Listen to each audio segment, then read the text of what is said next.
Hi everyone, my name's Peter Dalton. I look after customer experience and digital channels here at ANZ, and I've got with me today Ted Dunstan, who's the CEO of Biometrics. And you guys are specialists in the field of biometrics in this country, is that right? We are indeed. Tell us a little bit about what you do. So we basically provide services for largely government but increasingly corporate clients around the use of biometrics. Biometrics are an increasingly important technology, but they are not always simple to set up. Yeah, okay. And can you talk about any organisations that you've seen around the world that might be using or sort of heading in the direction of using these sorts of solutions for customers as well? Yeah, so as I mentioned, there's a lot of work which is going on globally in the use of biometrics for the financial services sector. Many people will have biometric solutions on their mobile phones at the moment through fingerprint recognition. Yep.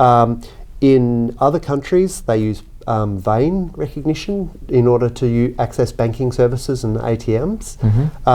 So I think one of the things that will happen in the future is there's an increasing amount of technology that's being put into mobile phone platforms, which will be able to be used for biometric verification. So not just your fingerprint, not just your voice, but your face and other sorts of biometrics as well. Yeah, there's strong rumours that the new Apple phone coming out soon might have a facial recognition or something like that. Is that sort of thing you're talking about? Correct, yeah. And more than just face recognition, some sort of 3D face recognition is the rumour. Yeah. That's important too, because one of the things that you always need to be thinking about with biometrics is the vulnerability aspect.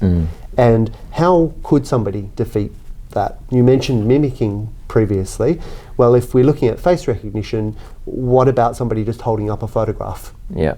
And so technology that comes out that's going to do an effective job at biometric accuracy also needs to look at how it can defeat anybody trying to bypass the security. Yeah, yeah.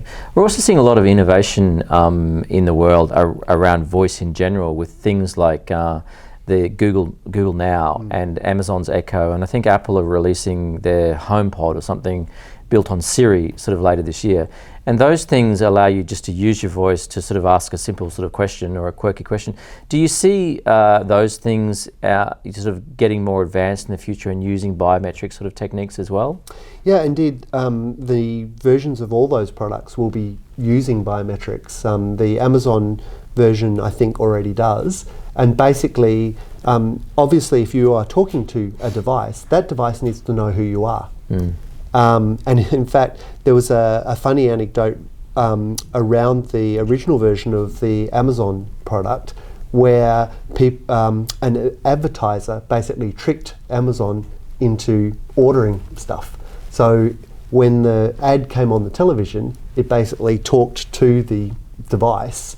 And so obviously you need to make sure that whoever's giving a command to one of these sorts of devices is the correct person. And that's where biometrics would come in. Correct, because that's identifying who you are.